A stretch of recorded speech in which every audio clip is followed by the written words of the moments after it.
Problem 1. In the image below, the orange line is a very long wire that has been bent at a right angle. What is the magnetic field at point P? If point P were a distance x out of the page instead of a distance x to the right, what would the magnetic field at that point be? Please pause the video and attempt this problem.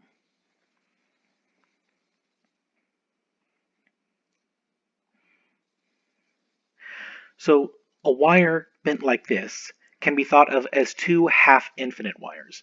I'm sure some of you were wondering, what do I mean by a half-infinite wire at the end of my last video? This is what I mean. This bit of orange wire goes infinitely off in this direction and stops here. This bit of wire goes infinitely off in this direction and stops here. So they are both half-infinite. Now for this point P, this vertical wire is a half-infinite wire, so we know the formula for magnetic field of a half-infinite wire is B equals mu sub naught I over 4 pi x. We can also use the right-hand rule, take our thumb, put it in the direction of current going upward, and if we stick our fingers out to the right to point P and then curl them, they curl into the page. So for the vertical segment, this is the magnetic field produced. But what about the horizontal segment? In this point P is not a distance away from it as we saw in this right here. This point P is out along the direction of that. However, by symmetry, the magnetic field must curl around the wire. There is no direction the magnetic field could be at P from this segment of wire that would not violate that rotational symmetry. As a result, we can fairly safely say that the magnetic field produced by this segment of wire at point P is 0, which means that the net magnetic field is B equals mu sub naught I over 4 pi x in the direction into the page. Part B. What if instead of to the right of this corner, what if point P was in the direction out of the page, towards you, the reader? In that case, both the horizontal segment and the vertical segment would be able to create magnetic field at point P. They are again both half-infinite wires, so both segments would create a magnetic field with a magnitude mu sub naught I over 4 pi x. And the net magnetic field would be the sum of those two. But we need to be careful not to just simply add them. Remember, magnetic field is a vector, which means magnetic field has direction. So for the vertical segment, let's move our hand so that our thumb is going up and our fingers are initially pointing towards us.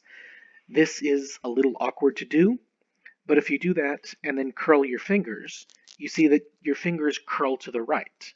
So this vertical segment creates a magnetic field going to the right.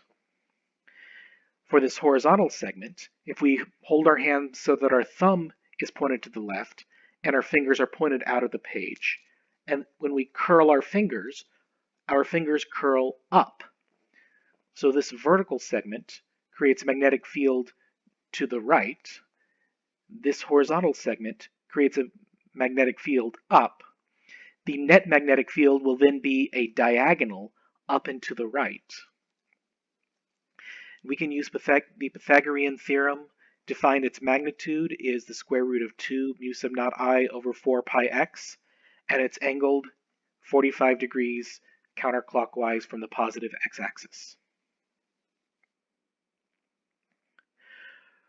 Question 2. Two horizontal wires are 3 meters apart. The top wire has a 2 ampere current going to the right, and the bottom wire has a 5 ampere current going to the left. Where is the magnetic field equal to 0? Please pause the video and attempt the problem.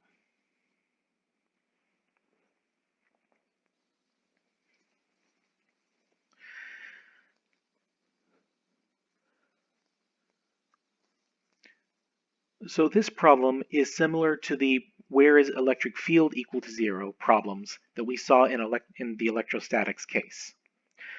So we should probably start off by recognizing that there are three distinct zones that the magnetic field could be zero in. Since we have two infinite wires, each of these infinite wires will create magnetic field in a particular direction. So the first thing we can think about is that these two wires must create magnetic field acting in the opposite direction in order for them to cancel. So what direction magnetic field do these wires create? This top wire, the current is going to the right, so if we hold our thumb out to the right, we can see that above the top wire, the current or the magnetic field is coming towards us, and below the top wire, the magnetic field is curling away from us. In the bottom wire, the current is going to the left, so if we put our thumbs to the left and hold our fingers above that, we can see they curl into the page, so the magnetic field above the bottom wire goes into the page, and thumb to the left, fingers down, it curls out of the page towards us, so the magnetic field below the bottom wire is out of the page or towards us. This is a diagram of the magnetic field produced by these two segments of wire. So in this very top segment, current 1 produces current out of the page, and wire 2, or magnetic field out of the page, and wire 2 produces magnetic field into the page. This middle segment, below the top wire but above the bottom wire, both currents produce magnetic field into the page. And in the bottom segment, the bottom region right here, the top wire produces magnetic field out of the page or into the page, and the bottom wire produces magnetic field out of the page. So we can right off the bat eliminate this middle section because both currents create magnetic field into the page, so they will not add up to zero. That leaves us the top segment and the bottom segment. Now, we can also remember that for an infinite wire, B is equal to mu sub naught I over 2 pi r. Magnetic field gets bigger with current and smaller with distance. So in order for these two wires to completely cancel out, the distance to the bigger current must be larger than the distance to the smaller current. If we look at the numbers, the top wire has 2 amperes, the bottom wire has 5 amperes. The location must be closer to the top wire than the bottom wire. This means that it's going to be in this region above the top wire. So qualitatively, we have found where the magnetic field is equal to 0. Now let's do this quantitatively. So let's define a coordinate x.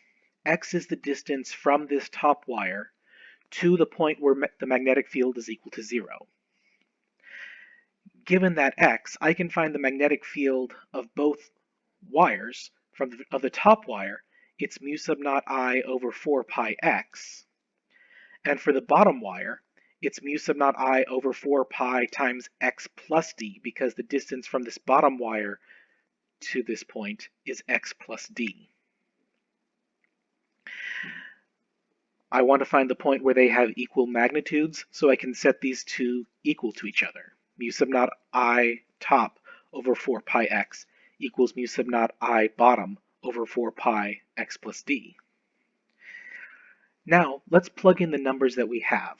Actually, first, let's go ahead and cancel these mu sub naught over 4 pi's. Mu sub naught over 4 pi here, mu sub naught over 4 pi here, they're canceled. Plugging in the values, that leaves us I top was 2 amperes over x, which is unknown. I bottom was 5 amperes, x is unknown, d is 3 meters.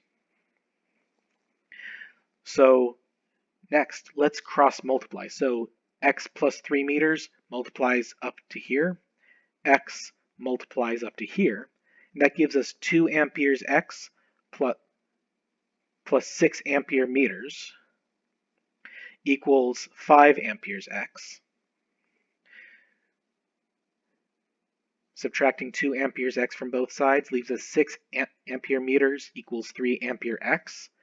Divide both sides by 3 amperes, we get x is equal to 2 meters. So the point where the magnetic fields cancel out is 2 meters above this top wire.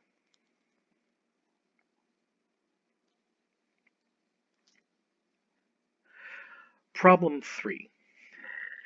The image below is a water heater capable of delivering 1.4 kilowatts of heat when plugged into a 110 volt outlet. Estimate the magnitude of the magnetic field in the center of the 2 centimeter diameter loop. Please pause the video and attempt the problem.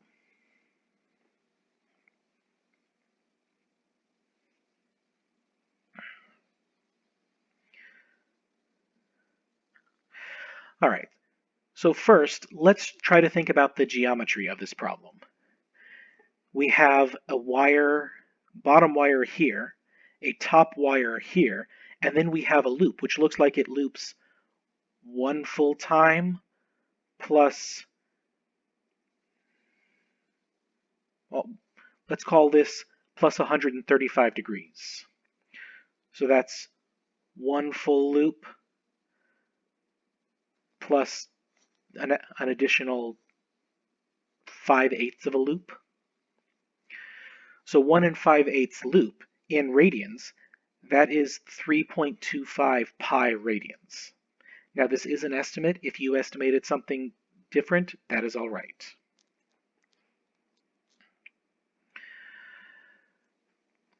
I am also going to estimate that both this segment of wire and this segment of wire constitute half-infinite wires. That is not, technically speaking, true, but the difference between this real wire and a half-infinite wire happens far enough away that it will not contribute significantly to, or will not have a significant effect on the magnetic field. So next, I want to calculate how much current is there.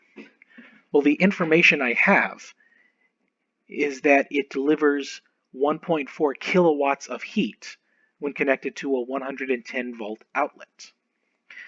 We can remember when we were dealing with currents and energy that the power is equal to current times voltage, which means that we can find the current by taking the power divided by the voltage.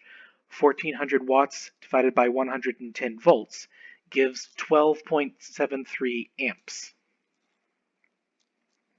Right, now that we know that the current is 12.73 amps, let's look at our pieces. So for a half-infinite wire, mu sub naught I over 4 pi r, mu sub naught 4 pi times 10 to the negative 7th Tesla meters per ampere. I was this calculated 12.73 amperes. 4 pi is 4 pi, and r, remember I said that it was a 2 centimeter diameter loop, so r would be half of that, or 1 centimeter, or 0.01 meters. Plugging all of these numbers in, and we get the magnetic field produced by a single half-infinite wire is 1.273 times 10 to the negative 4th Tesla. Now for the loop, we're going to use the formula B is equal to mu sub naught I over 2 pi r times theta. So again, mu sub naught is 4 pi times 10 to the negative 7th Tesla meters per ampere. I is again 12.73 amperes. 2 pi, oops, that should be a 2 pi r times 3.25 pi, and that gives 1.3 times 10 to the negative 3rd Tesla. Now I did just change that number, so give me 1 second to make sure I did not mess up in the calculation. So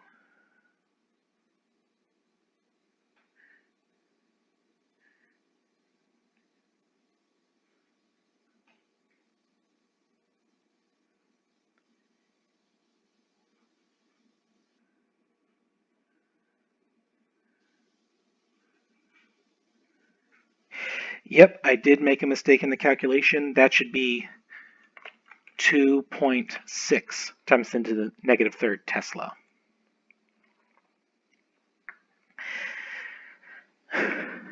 Now let's make sure all of our directions work. For this bottom half-infinite wire, the current, let's say the current is going to the right, so magnetic field should be out of the page here.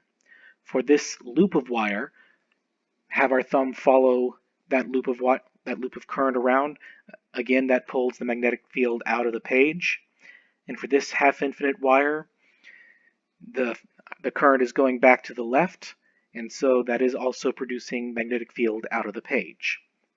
As a general rule, if a bit of wire does not make a sudden sharp turn, as in it loops around like this, then generally speaking, the magnetic fields are all going to be in the same direction.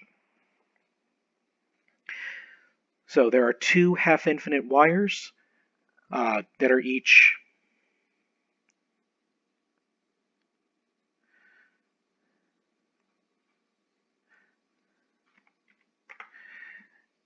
produce a magnetic field. Oh, that was